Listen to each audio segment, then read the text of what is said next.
عزیز طالبات السلام علیکم۔ دس از عابدہ ارشاد آپ سے مخاطب ہے۔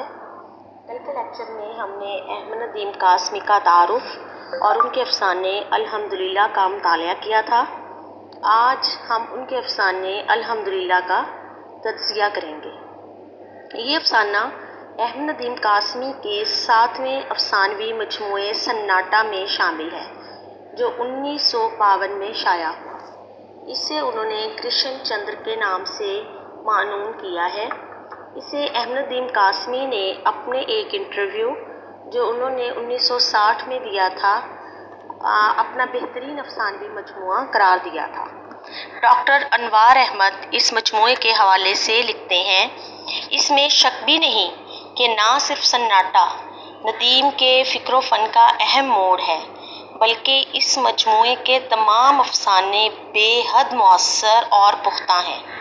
ان افسانوں کے مطالعے سے پتہ چلتا ہے کہ اب ندیم سماجی اور طبقاتی شعور کے ساتھ ساتھ نفسیاتی شعور کو بھی اہمیت دیتے ہیں۔ افسانہ الحمدللہ احمد ندیم قاسمی کے نمائندہ افسانوں میں سے ہے، جن میں ابتدا سے انتہا تک فنی پختگی کو محسوس کیا جا سکتا ہے۔ اس افسانے میں اسلامی معاشرے کے ایک نمایاں پہلو کو ابھارا گیا ہے۔ اس افسانے کا مرکزی کردار ایک ایسے مذہبی گھرانے سے تعلق رکھتا ہے جو اپنی دقیانوسی، اقدار و روایات اور اذکار رفتہ زنجیروں میں جکڑا ہوا ہے، اور اس سے رہائی حاصل کرنا اس کے لیے ممکن نہیں ہے۔ دراصل احمد ندیم قاسمی نے جس ماحول میں آنکھ کھولی، اس میں پیری، فقیری، فرسودہ عقائد کی سخت گیری نیز یہ ساری چیزیں، صدیوں سے چلی آئی ہوئی روایتوں کی پاسداری، ان کو بالادستی حاصل تھی۔ انہوں نے اپنی آنکھوں سے یہ منظر دیکھا تھا کہ کس طرح فرسودہ، کٹر اور حرکت و عمل سے بے نیاز بنا دینے والے رسم و رواج مولویانہ انداز کے مسلم گھرانوں میں انحطاط و تنزل کا سبب بن رہے ہیں۔ یوں وہ اس کہانی کے کرداروں کو چننے اور ان کا نفسیاتی تجزیہ کرنے میں کامیاب ہوئے۔ احمد ندیم قاسمی کے دیگر افسانوں کی طرح اس افسانے میں بھی معاشرتی جبر سہتے ہوئے لوگوں کا اپنے عقائد سے چمٹے رہ کر حالات کا سامنا کرتے دکھایا گیا ہے۔ ان کا یہ افسانہ غیر معمولی طور پر ایک ایسا علمیاتی افسانہ ہے جو روایت پرست مسلم معاشرے کے ایسے خاندانوں کو عبرت انگیز ان کی تصویر پیش کرتا ہے جو دقیانوسی روایتوں سے جکڑے ہوئے ہیں۔ اس افسانے کا مرکزی کردار بھی مولوی ہے اور حافظ قرآن ہے، جو شادی سے پہلے بہت ٹھاٹھ سے رہنے والا شخص ہے اور اپنے روایتی مولویانہ حلیے پر خصوصی توجہ دیتا ہے۔ شادی کے بعد اس کی حالت اس کے عقیدے کے ہاتھوں خستہ ہو جاتی ہے۔ وہ کثرت اولاد کو اللہ کا فضل اور نعمت سمجھتا ہے، جو ایک ایسا فرسودہ عقیدہ ہے جو اسے اپنے باپ دادا سے ورثے میں ملا ہے۔ اس کے معاشرتی حالات اور معاشی حالات تیزی سے تنزل کا شکار ہو رہے ہیں، مگر مولوی ابل اپنے عقیدے کو ترک کرنے کی جرأت اور حوصلہ نہیں رکھتا۔ مولوی ابل کی ماہانہ آمدن مسجد کی امامت، بچے بچیوں کو درس قرآن کی تعلیم اور اصحاب خیر کی معاونت پر منحصر ہے، جس میں دن بدن گراوٹ آتی جا رہی ہے۔ یہ معاشی ابتری مولوی ابل کے فرائض کی ادائیگی میں بھی رکاوٹ پیدا کر رہی ہے۔ خدا کے بعد مولوی ابل کو دوسرا بڑا سہارا چودھری فتح داد کا ہے، جو متمول اور بعمل ہونے کے ساتھ ساتھ زمانہ شناس بھی ہے۔ وہ مولوی کی بیٹی کی شادی کے لیے تمام انتظامات کرواتا ہے اور ہر خوشی غمی میں اس کا سہارا بنتا ہے۔ یوں ہمارے سامنے چودھری فتح داد عام چودھریوں اور زمینداروں سے ہٹ کر ایک وفادار انسان کے طور پر ہمارے سامنے آتا ہے، جو مولوی ابل کی مدد کو ثواب کا کام سمجھ کر کرتا ہے۔ کہانی ڈرامائی موڑ اس وقت اختیار کرتی ہے جب مولوی ابل کے ہاں نواسہ پیدا ہوتا ہے تو مولوی کی بیوی، جس کا نام زیب النساء ہے، اس سے تقاضا کرتی ہے کہ اسے بچے کے لیے کپڑے اور دوسرا سامان درکار ہے تاکہ وہ اپنے نواسے کو دیکھنے کے لیے جا سکے اور اس کی بیٹی کی بھی سسرال میں عزت بنے۔ مگر مولوی ابل کے پاس جہیز میں تمام جمع پونجی دینے کے بعد اب باقی کچھ نہیں بچا۔ جہاں تک افسانے کے فکر و فن کی بات ہے تو اس افسانے سے فن کی پختگی کے ساتھ فنکار کی فکری رفت کا بھی اندازہ ہوتا ہے۔ یہ افسانہ اس حقیقت کو بے نقاب کرتا ہے کہ انسان کو اپنا پیٹ بھرنے کے لیے دوسروں کی موت کا منتظر رہنا پڑتا ہے تاکہ اس کے نام پر دی جانے والی خیرات سے وہ اپنے پیٹ کا جہنم بھر سکے۔ گویا ضروریات زندگی انسانی رشتوں کی محبت پر بھی غالب آ جاتی ہیں۔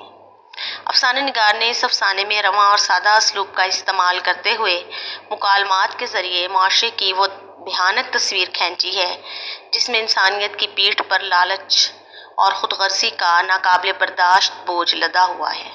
معاشرے سے اخلاقیات رخصت ہو چکی ہیں اور اخلاق و شرافت کا معیار صرف اور صرف پیسہ بن چکا ہے۔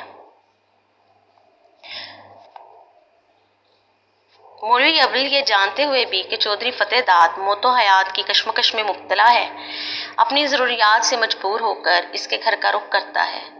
جب اسے وہاں جا کر پتہ چلتا ہے کہ چودھری کا انتقال ہو گیا، وہ چودھری جو مولوی کے ہر اچھے برے معاملات میں اس کا مددگار رہا، اس کے گھر وظیفہ بھیجنے میں کوتاہی کو اللہ کا عذاب سمجھتا تھا، اسی چودھری کی وفات پر مولوی ابل کو دکھ کے ساتھ اس بات کی بھی خوشی ہے کہ اب فتح داد کا جنازہ پڑھانے کی صورت میں اسے گاؤں کے رواج کے مطابق 20 روپے ملیں گے، جس سے وہ اپنے نواسے کے لیے کپڑے اور جوتے خرید لے گا۔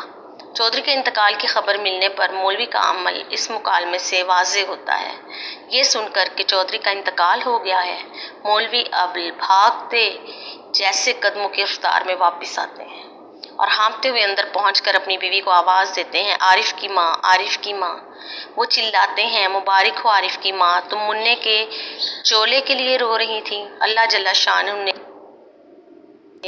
چولے، چنی اور ٹوپی تک کا انتظام کر دیا ہے۔ کہانی کا یہ ہولناک انجام ایک دم فطری ہے۔ یہ زندگی کی ایسی سچائی کو ہمارے سامنے پیش کرتا ہے جس میں پیشے کی مجبوری انسانی ہمدردی کے جذبے پر غالب آ جاتی ہے۔ جس میں پیسے کی مجبوری انسانی ہمدردی کے جذبے پر غالب آ جاتی ہے۔ اس کے باوجود انسانی ہمدردی کا جذبہ کمزور نہیں پڑتا، کیونکہ مولوی ابل کو اپنے سب سے عزیز اور مخلص مددگار ساتھی کی موت کا دکھ بھی ہے اور نماز جنازہ پڑھانے کی صورت میں ملنے والے معاوضے کی خوشی بھی۔ افسانہ نام ہے ایک تاثر کا اور وحدت تاثر کی خوبی ہی افسانے کی کامیابی کا ذریعہ سمجھی جاتی ہے۔ اس افسانے میں یہ خوبی بھرپور طور پر موجود ہے۔ مصنف اپنے افسانے میں واقعات سے زیادہ تاثرات کو اہمیت دیتے ہیں اور کیفیات کو ترتیب دینے کا گر جانتے ہیں۔ ان کے ہاں معاملات کو جذبے کی آنکھ سے دیکھا جاتا ہے۔